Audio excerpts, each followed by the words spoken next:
This is one of the first exercises we do. This is called the slow cone weave. This rider seems to have a pretty good handle on it. He's dipping the bike from side to side and looking far enough ahead so that he's not running over the cones. If you look at the cone right in front of you, you're going to hit it. Instead, look far ahead. This rider's got pretty good head and eyes. Could lean the bike a little bit further. If he leaned it further, he'd make that turn much tighter. The entire time, you got to be in the friction zone. Got to have a little bit of pressure on the rear brake. That helps to stabilize the motorcycle at low speeds. And you got to get that bike dipping from side to side. That dipping motion makes every low-speed maneuver you ever perform much easier. Now watch this rider. He gets into the U-turn portion. By the way, it's at 27 feet right now. As he makes the turn, he's going kind of slow. And then he looks at the place he doesn't want to go, which is at the cone, and he, of course, hits it. In a U-turn, you want to look over your shoulder like an owl. This rider's got a motorcycle with a short wheelbase and a short rake, and it's pretty easy for him. The shorter the wheelbase, the shorter the rake, the more nimble the motorcycle. This rider's starting to get the hang of it. He could be more aggressive, a little bit more speed. He leaned it pretty good there, made it in under 27 feet. That's what we have measured out here. That's good.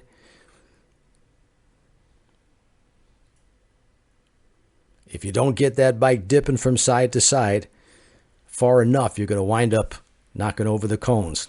Here this rider gets into the U-turn. You see his brakes. He's on the brakes. Then he gets off the brake. Starts to slow down and straighten up. Pulls in the clutch. And as you can see in slow motion, down goes the motorcycle. It's what we call a tip over. No big deal. Crash guards front and rear. Nothing happens. Of course, the rider gets a little frustrated with himself.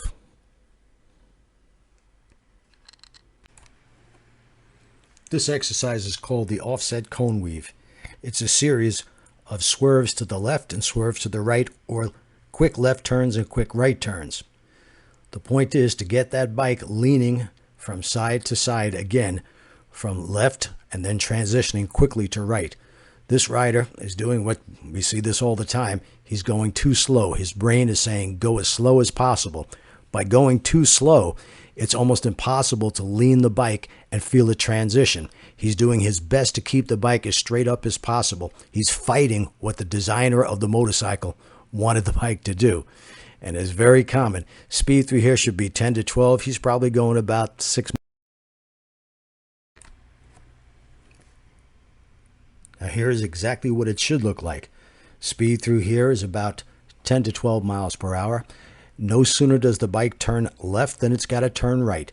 It's turning in one direction or the other. There's no straight part to this, and you should feel that bike transition. This is going to help you out on the road when you have to avoid an obstacle. Got to learn to swerve.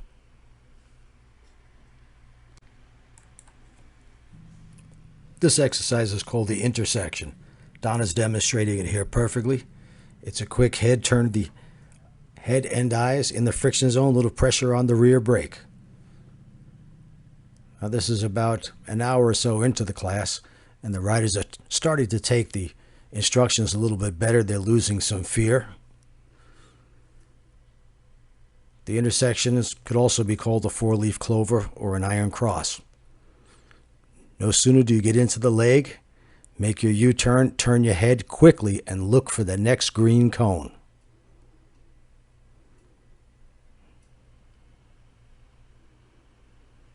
This rider's got it nailed. He's not afraid to lean that motorcycle.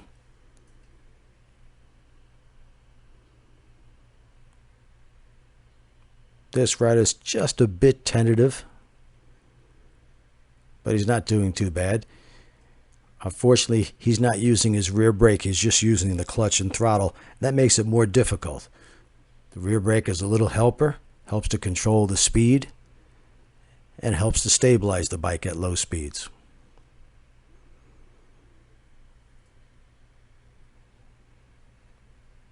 This rider is doing very well at times, and sometimes he'll still make some strange mistakes.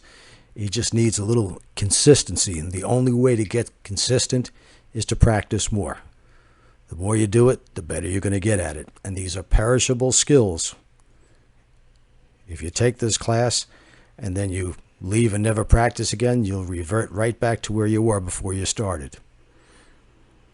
This rider has a good idea how to use the clutch and throttle. Unfortunately, he keeps straightening up the bike right in the middle of the turn and looking where he shouldn't, which is the opposite side of the U-turn. Never look at that opposite side. If you look at it, chances are you're going to hit it.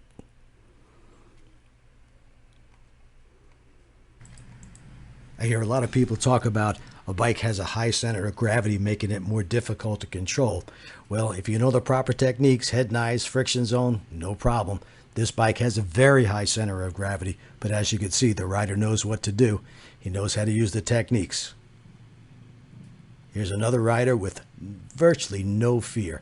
This rider practiced prior to coming to the class using my videos, and as you can see, he's executing it perfectly, using all the space available, and he has no problem. He turns his head and eyes, uses the friction zone, a little pressure on the rear brake, and makes it through easily.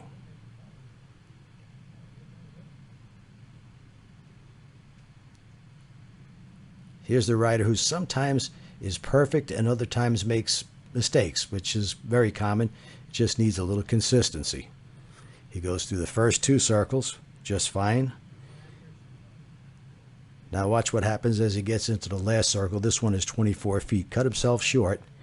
Now instead of turning his head and looking for the green tipped cone, he turned his head too late and he had to pull out of the exercise. Here's another BMW Adventure Tourer. I think this is the 850, and this bike also is said to have a high center of gravity. But this little girl is handling it just fine. She knows the techniques, head and eyes, friction zone, a little pressure on the rear brake, and she could care less about the center of gravity. It's all technique. Till next time.